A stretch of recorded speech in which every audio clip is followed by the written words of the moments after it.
Let's get to Ben Thompson, head of EMEA Leveraged Finance Capital Markets. JP Morgan joining us from the JP Morgan European High Yield Leveraged Finance Conference, which kicks off today. Ben, to be a fly on the wall at that conference, give us a sense of what is happening out there in the market when it comes to leveraged finance, because it feels as though higher interest rates and the scenario of even higher interest rates to come is impacting debt markets.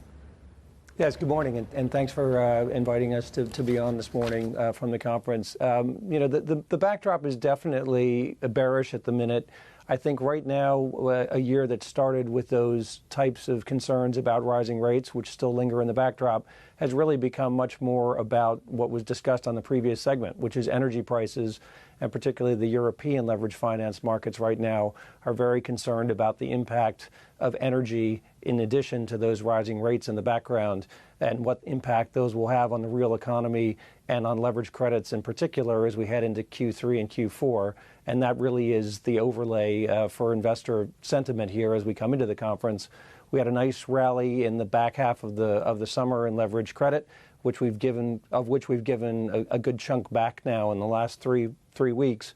But there is a little more optimism now as we head into the autumn season that there will be a better bid out there across the market in both high-yield bonds and leverage loans to clear some of the remaining inventory of underwritten deals, as well as providing access to some of the issuers and borrowers who begin to think about needing to refinance 23 and 24 maturities. Ben, indeed, we saw during the recent reporting season that some of the banks got stuck with a whole heap of cheap loans set up for M&A activity that just didn't happen. As we talk about that sector of the market now, it feels still very stilted. I mean, we're all watching the Twitter developments, that deal that Elon Musk is trying to back out of and has now ended up in the courts, and doesn't feel as though there's been a ton of activity since. Just give us a sense of that pipeline.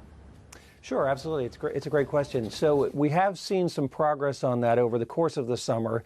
It's been in less traditional manners than we would typically see. The usual process would be, a deal gets underwritten, and when it's ready to go to market, it launches broadly and is taken up by the distributed investor market, which are the high-yield bond buyers and leverage loan buyers. We continue to see activity in that space, although it's been very muted in Europe in terms of volumes over the course of the summer. But we have been able to go, and other underwriters have been able to go to some of the alternative investors, the so-called private credit market, and those have actually absorbed, in some cases, large pieces of that underwritten calendar. So if you look at the M&A calendar for Europe, it was about $29 billion at the start of the summer. That's actually been whittled down now to less than $20 billion. So there's only about $19 billion to go, which is fairly concentrated in a handful of names.